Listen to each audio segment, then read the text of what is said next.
Good evening. I'm Linda Johnson, President of Brooklyn Public Library. Welcome to our fifth message from the library and the very first in a digital format. Thank you all for tuning in. Typically, I would address you from here, the lobby of our central library, which is currently being painstakingly restored and where I hope we will see one another again soon. In the meantime, against formidable odds, Brooklyn Public Library continues to do what we do best: bring people together to talk about the issues that touch all of us in our city and across the globe. Message from the Library invites the most extraordinary minds to pose pressing questions and challenges all of us to think through them together. Tonight, Bill T. Jones will ask us to reflect on how we communicate our inner lives and how we bear witness to the inner lives of others. I can't think of a more critical moment for this message or the ensuing conversation. Bill, thank you so much for being with us. It's an honor. And thank you to the BPL Presents team and the staff at Central, and to Jakob Orsers, our Vice President of Arts and Culture, for dreaming up this series and so many other provocative programs. Over to you, Jakob. Good evening, everyone. My name is Jakob Orcsos. I'm the head of the programming team at Brooklyn Public Library.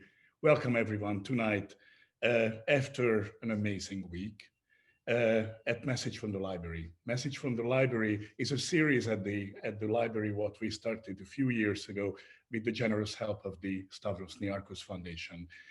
The idea with this concept was simply go to someone who we find is producing a relevant body of work, whose mind is important to all of us, who is one of us, part of our community.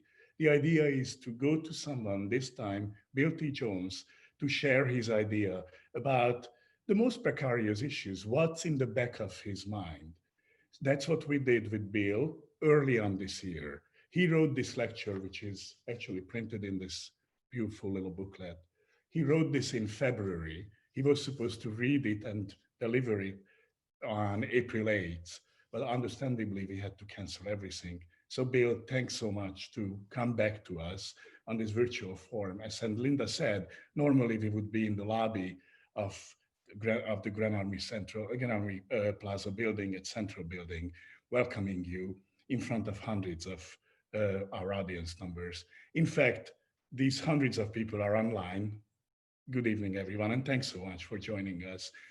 And before we go into Bill, let me introduce two of the other protagonists of this evening.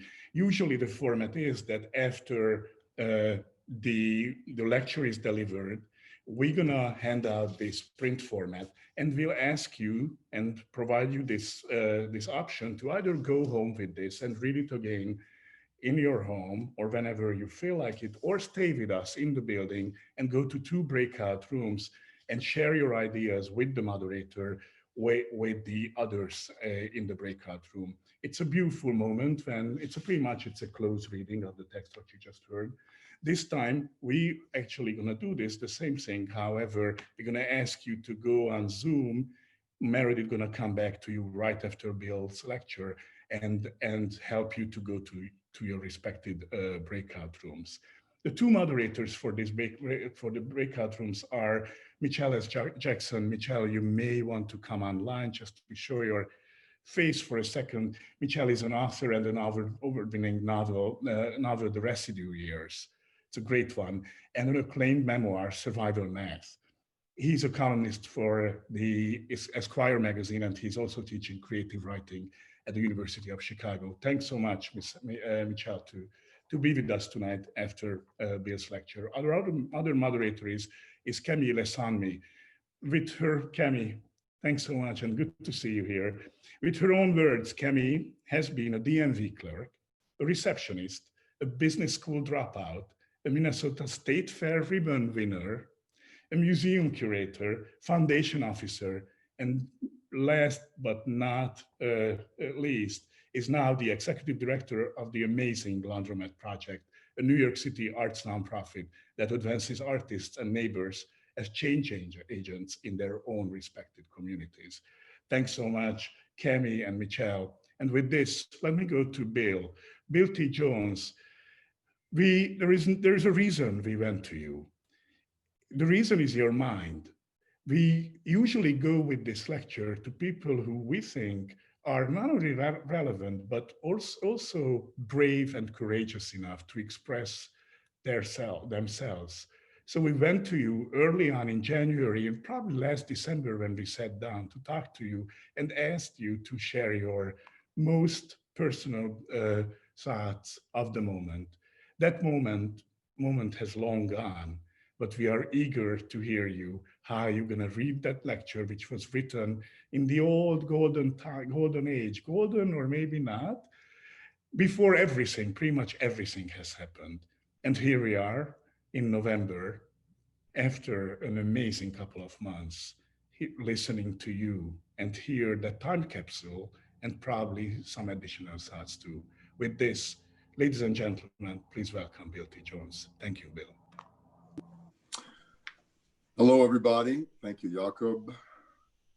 Thank you all of the wonderful people there at the New York Public Library that are making this happen. And thank you for being with us, those of you who are in the audience. You've heard the setup that I am in fact reading a lecture that is a time capsule. I'm a very much an in-time kind of guy, and I am an improviser. But with the help of Jakob and his team, we crafted something that was actually a publication. So I'm going to try to stay as true to it as possible, but I will probably sometimes interject, break it up, and talk about where I am at this moment. And it's an intimidating moment. I'm afraid my audience is going to be wanting to be back out the street, as many of you were yesterday, banging pots and pans and having a good time.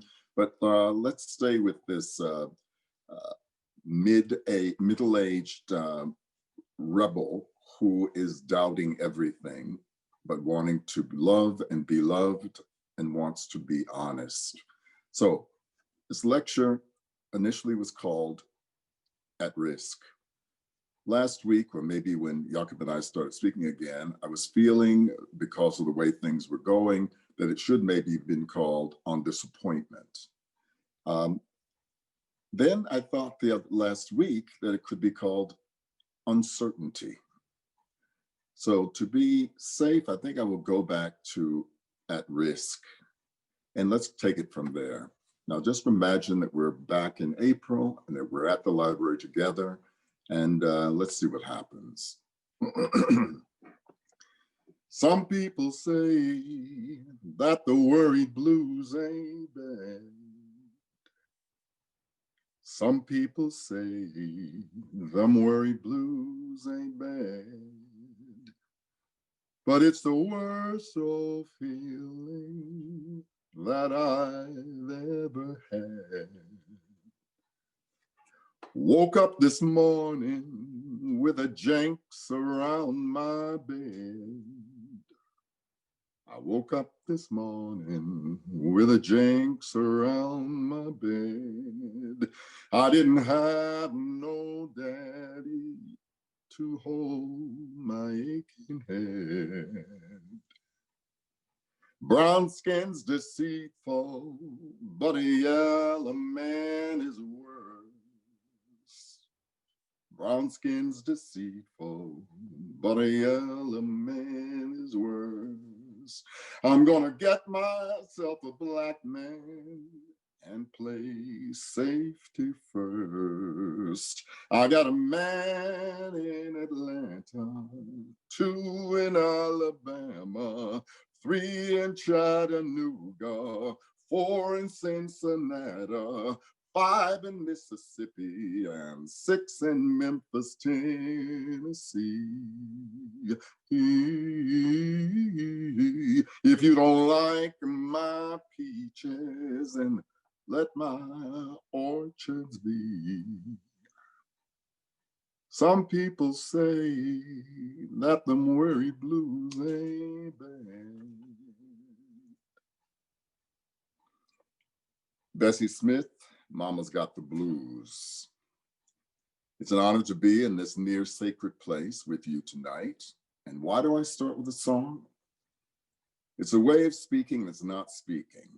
It's a story that's not a story. It's a complaint that is not a complaint, but defiance.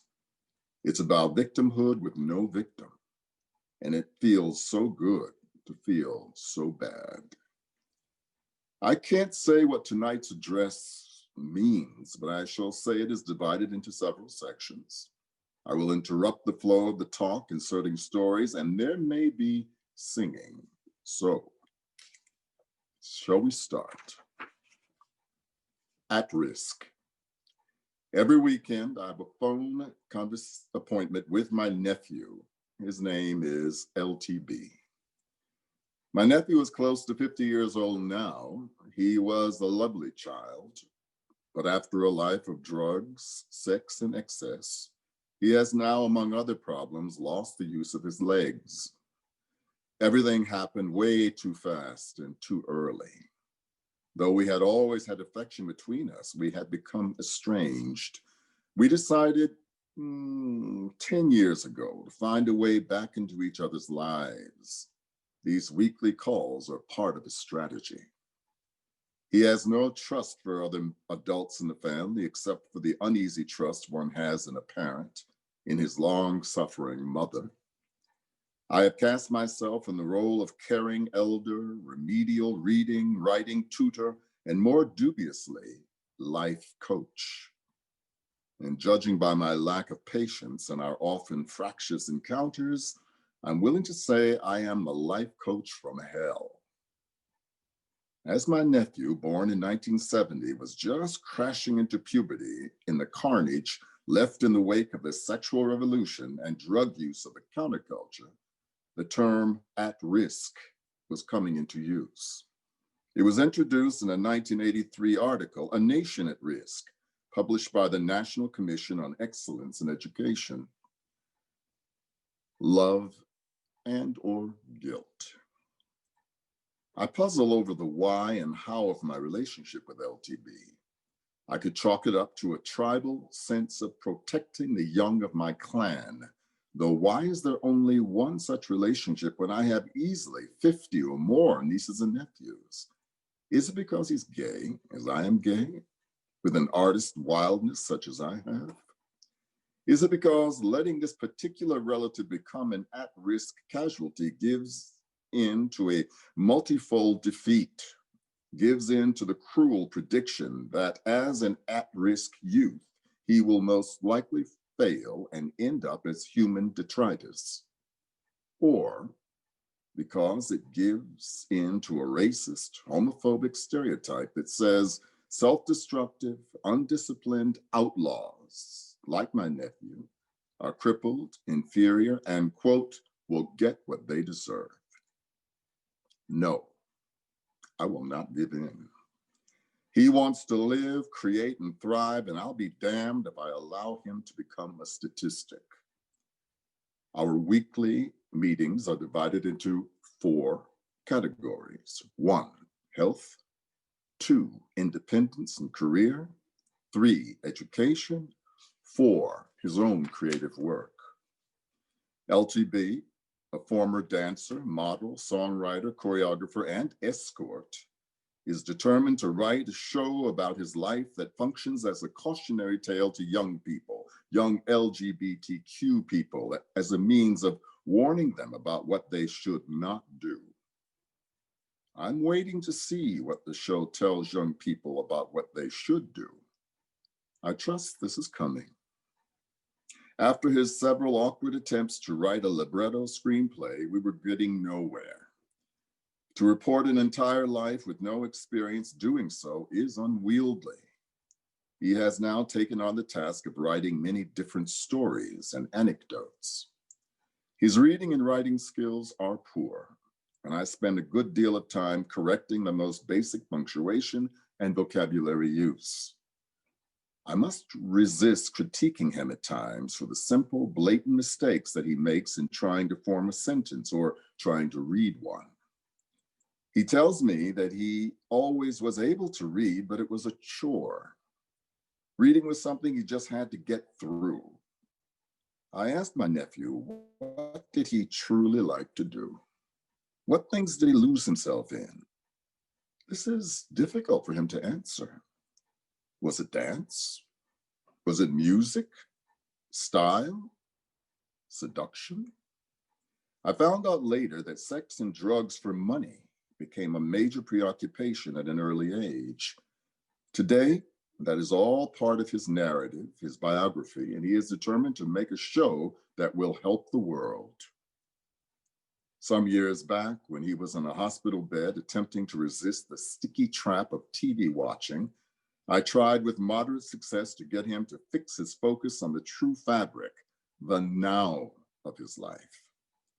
The horror show of fear, regret, and anger he lives with and struggles to escape from is real.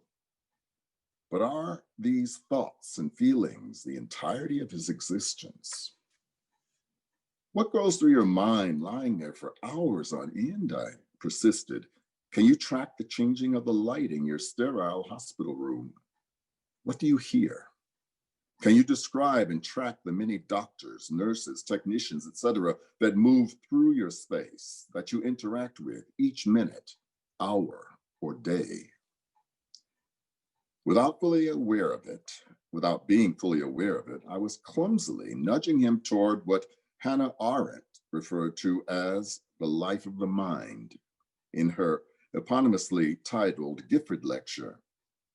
What are we doing when we do nothing but think? Where are we when we, normally always surrounded by our fellow men, are together with no one but ourselves? Heroes. Let me take a moment to say that my list, though long and ever forming, places the great political thinker Hannah Arendt near the top. More pointedly, Hannah Arendt is quoted as saying, "It is more than likely that men, if they were ever to lose the appetite for meaning we call thinking and cease to ask unanswerable questions, would lose the ability to produce these thought things that we call works of art." While I am much taken with the workings of Hannah Arendt's mind and her command of language, LTB would not benefit from the idea that the mind has its own life in the way Arendt expresses it. I am busy encouraging him to get his stories into the world. I must help him understand what means are available to him to do just that. Language is important. And while he is an eloquent and engaging performative speaker, he is unable to express his ideas in writing. He's had little exposure to the world of ideas. For a person whose body has been so profoundly compromised, the mind can be a tool, a companion that promises a place in the world and contact with other minds, sometimes long dead or potentially in the future. Showing humility here, I realize this is easy for me to say, since I never had to question what was happening to me when I was learning to read and write as a child. It's fascinating to watch an adult return to that place of discovery, to return to that place wherein an idea or a feeling is tethered to a mark that becomes a symbol that becomes a word that becomes a phrase that becomes a sentence, and a sentence that becomes a paragraph. All so basic, and yet for many people, like my nephew, a huge obstacle. We talk about words. What is there to say about words? What can I give him? Why does he have to read? He often misuses or mispronounces his words. He has a limited vocabulary, or should I say, it's a vocabulary that is made more complex by a personalized Black speech peppered with an often brutal, often humorous, gay street speech. I feel I'm betraying him when I correct his use of words. After all, as E.E. Cummings says, nothing is as easy as using words like somebody else. I must be vigilant and humble so as not to rob his language of its uniqueness and authenticity. It's remarkable to hear him recount episodes from the life, the shadow life, lived in pursuit of the next hit from a crack pipe or the next John who hopefully would make that pipe possible. With each telephone exchange, I discover with wonderment that this, quote, tutoring moves in two directions. When I attempt to come closer to a language he is comfortable with, he educates me. His language, like language in general, is a product of a world, and in his case, it is a world that I am not familiar with. What does it mean to be a successful male escort?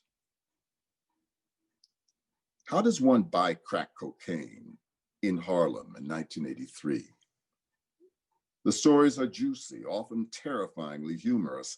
I want so much for him to be able to transfer them from the land of memory to something that is durable, shareable, transformed, captured in text. Reading this or hearing this, some of you are already uncomfortable with its chauvinism, its privileged position, its sense of superiority.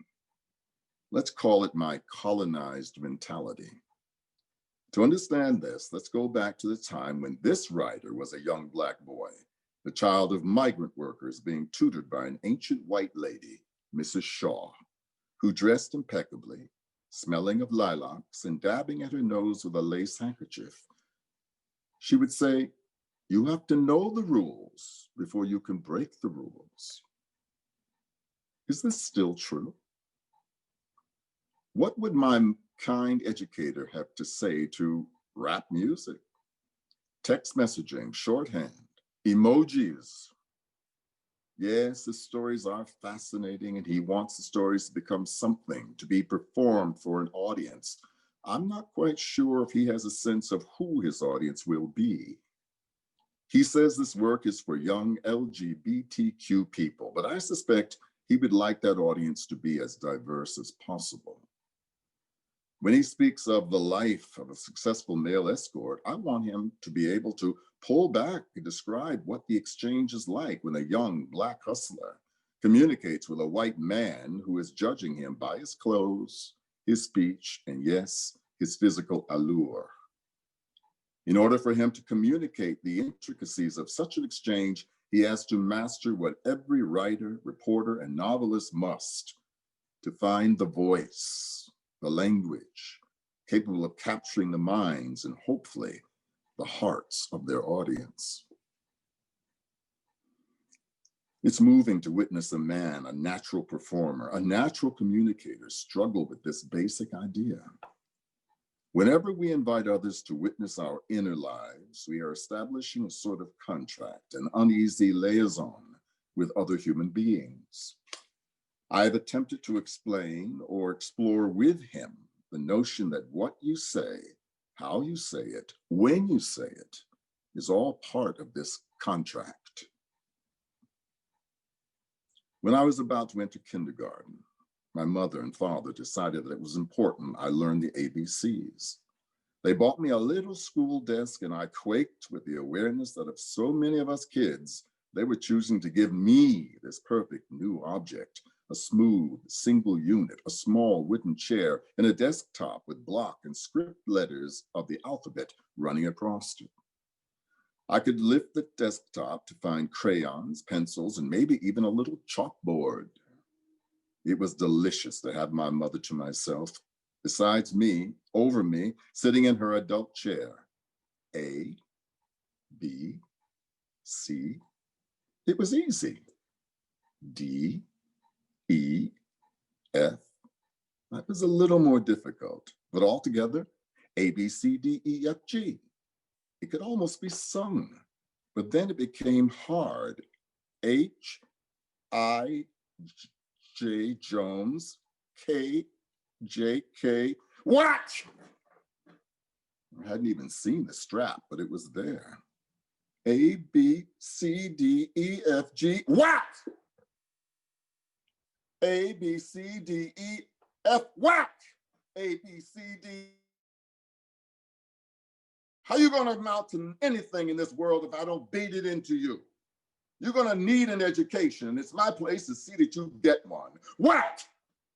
A, B, C, D, E, F, G. Whack! You ain't no fool. A, B, C, D, E, F, G, Jones. That's me. A, B, C, D, E, F, G, H, I. It was endless, this lesson. Somehow we made it through all 26 letters, and then Estella, obviously exhausted, left the room. I sat there stunned, staring at the perfect desk, and I tried to do the ABCs on my own. I don't think I got much further than F or G. We never picked up this lesson again.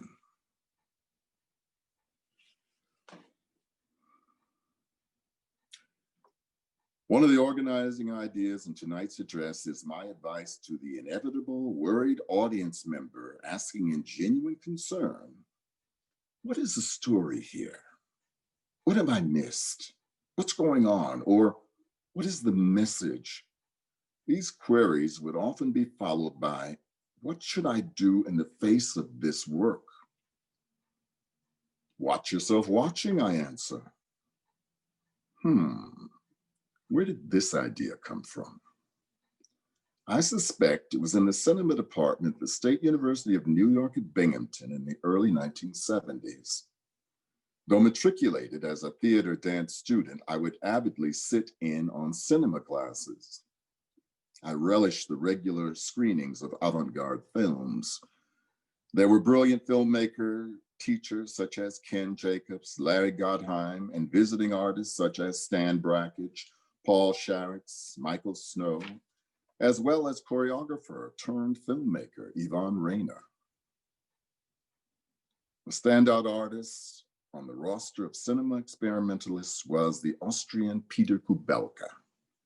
A light bulb went on in my mind when I saw Kubelka's 1960 seminal experimental work, Arnulf Rainer, a flicker film.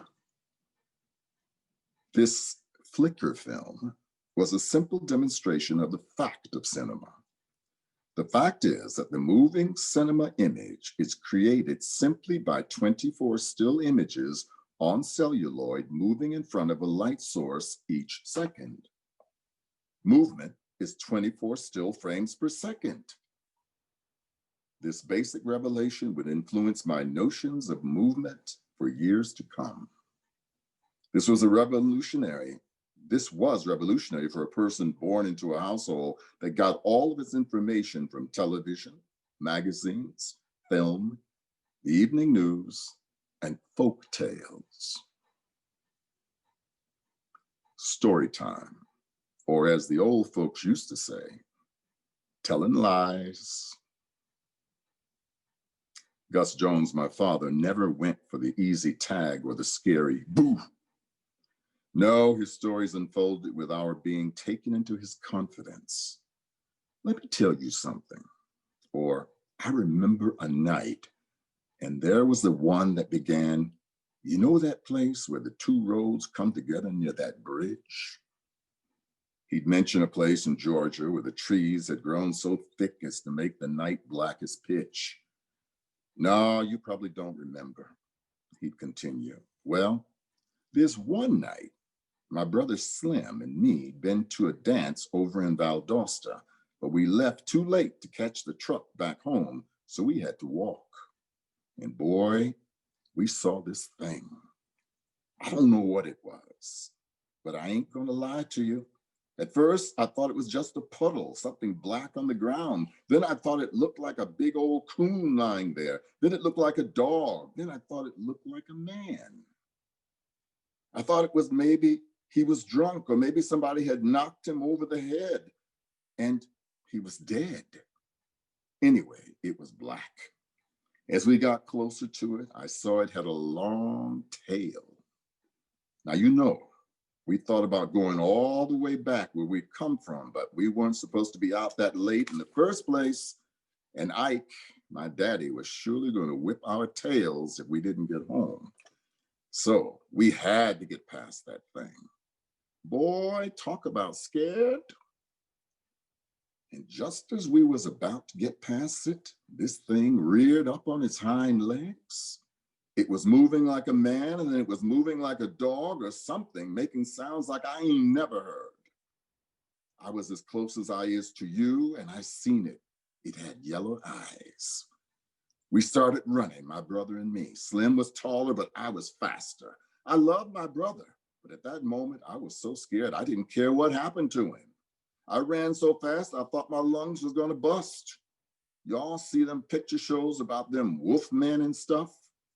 Now, you might think there ain't nothing to them, but I know they real. I seen one with my own eyes. I done seen one. But if some of my father's tales were haunting, others were mythical and redeeming, and one of them seemed especially so. They had this real mermaid at the circus show down in Charleston, my father would begin. You wouldn't have believed it, but your mama and I was there. This mermaid was a little bitty thing. She was not much bigger than, and he pointed one of the smaller kids, but she looked like a tiny woman. She had long, beautiful golden hair, and the bottom half of her didn't look like no fish, but she didn't look like no normal woman either. They had fished her out of the ocean somewhere, and she was crying. She was crying and crying, and it began to rain like no one had ever seen. Finally, somebody realized that until she was set free and put back in the water, it was going to keep on raining. And it began to flood. It would have broke your heart to see that little thing sitting up there in front of everybody, just weeping. At last, they decided to let her go. And as soon as she was put back in the water, it stopped raining. Just like that.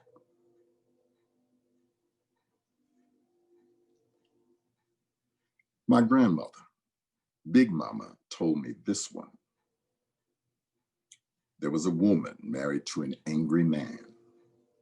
They was raggedy and poor. The woman was scared of her husband. When he left for work one day, he said, "When I come back, you better have something for me to eat or I'm going to beat you." When he came home, there was no food, so he beat her. This went on for many days. The poor woman was so scared she didn't know what to do. All day long, she was alone in the house with her poor little child. All she could do was wring her hands, look up at the ceiling, and pray for the Lord to give her an answer. Baby didn't eat all day. Baby began to cry, "Mama, I need something to eat." And you know there ain't nothing so pitiful in the world as to hear your child hungry when you can't feed it. The little thing was crying out louder and louder, "Mama, I'm hungry." Poor woman was about to start screaming and pulling her hair out. The little child was holding on to her, crying, "Mama, why don't you give me something to eat?" All of a sudden, the woman noticed the big old steamer trunk in the corner, and she got real calm. She went over, opened it, and said, "Honey, come over here. You want something to eat?" The little thing started walking across the room and stopped. Mama seemed so strange, so quiet. She said, "Come on, sweetheart, come over here to Mama." The little thing said, "What? What you want, Mama?" Mama said, "I want you to look in this here trunk. There's cornbread in there for you." The little thing ran over to the trunk, looked in, and said, Where, Mama?" The woman stood there with one hand on the lid. "Stretch, honey. You got to look way in there." Little thing was so hungry, it was up on its toes with its bare neck stretched way over in that trunk. Little thing said, "Mama, I don't see nothing." "You got to stretch a little bit more, baby. Just a little bit more." And then, wham! We would all jump because Big Mama had stomped on the floor or slapped the top of the table loud before continuing the story. She slammed that trunk and cut off that child's head. She stripped it, skinned it, cooked it up real nice, just like you would a possum or a coon. She put gravy on it. That night when her husband came home, she served him a big plate of it. She saw him laughing for the first time in a long time. He said, "This is good." He ate a big belly full and said, Where's the baby at?" "Never you mind," she said. "I sent it over to Mama's." They went to bed. He pulled her real close. Later that night, when they was fast asleep, the house got filled up with light. The husband shot straight up in bed. He heard a voice. He jumped out of the bed. The voice was coming out of the steamer trunk, a little child's voice. It was crying, it was singing. At this point, Big Mama would pause, pull closer to us, and in a childlike voice sing, "Mama killed me. Daddy ate me. Who's gonna hang me on the Christmas tree? Mama killed me. My daddy ate me. Who's gonna hang me?"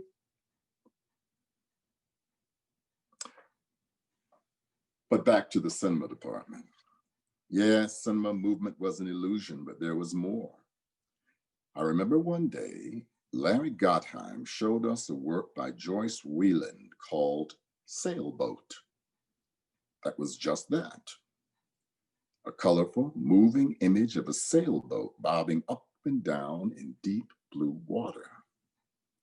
There was an inscrutable sound score bearing little relationship to the image. During the discussion that followed, Larry patiently implored us to, quote, "Stop looking for a story, but instead watch yourself watching and listen by listening to yourself thinking as you're watching and listening." My young mind took this to mean that art, at its highest, was an exercise in perception. Watching yourself. One of the most significant teachers in my life was my big brother, Azel. Stocky build, great athlete, avid reader, interested in history, art, and science. He was already an aspiring fiction writer in high school. When he was away, I would rifle through his manuscripts and girly magazines, hungry to learn what I was convinced he knew and was even daring to express in words. He loved our big family. He loved our story. He was generous, overbearing, a helpless romantic, and an idealist. His meaning in my life was, don't be afraid. The world is a grand adventure we must run out to meet. He was my hero. However, as I grew to understand, he was a bit of a con man with a lot of fear and secrets. Watch yourself watching. People, art, life. My hero, this energetic, lively person whom I love, ended his life in a small, dirty trailer parked among other small trailers in a godforsaken outskirt of Las Vegas. Azel was dying of cancer and something more insidious, disappointment. The last time I saw my brother, he was lying in bed in a hospice facility. He was quiet and subdued, almost as if he were waiting for the end. Was life still a great adventure we must run out to meet? Be brave? Wasn't a nimble, curious, courageous mind supposed to save our lives? Wasn't art supposed to save his life? Watch myself watching. My honest response as he lay there was heartbreak, love, and also anger. Had I been lied to? Who had done this lying? My brother? Mrs. Shaw? The cinema department at State University of Binghamton? I'm embarrassed to say it, and yet I'm brazen enough to confess that I was angry realizing that this was not an artwork.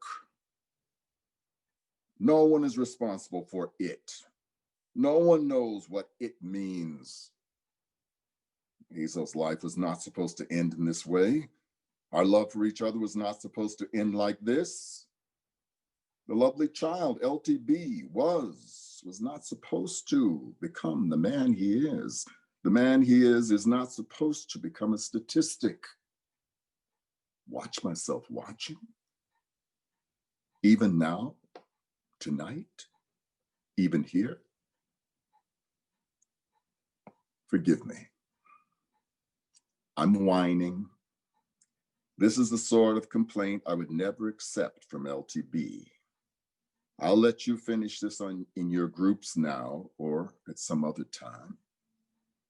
I would like to conclude with a moving and curious quote that my friend, Salman Rushdie, borrowed from Albert Einstein in his novel, Quixote. Salman writes, "Mankind tries to make for himself in the fashion that suits him best a simplified and intelligible picture of the world. He then tries to some extent to substitute this cosmos of his for the world of experience and thus to overcome it. He makes this cosmos and its construction the pivot of his emotional life in order to find in this way the peace and serenity which he cannot find in the narrow whirlpool of personal experience. The supreme task is to arrive at those universal elementary laws from which the cosmos can be built up by pure deduction. There is no logical path in these laws, only intuition, resting on sympathetic understanding of experience, can reach them." Thank you. Good night.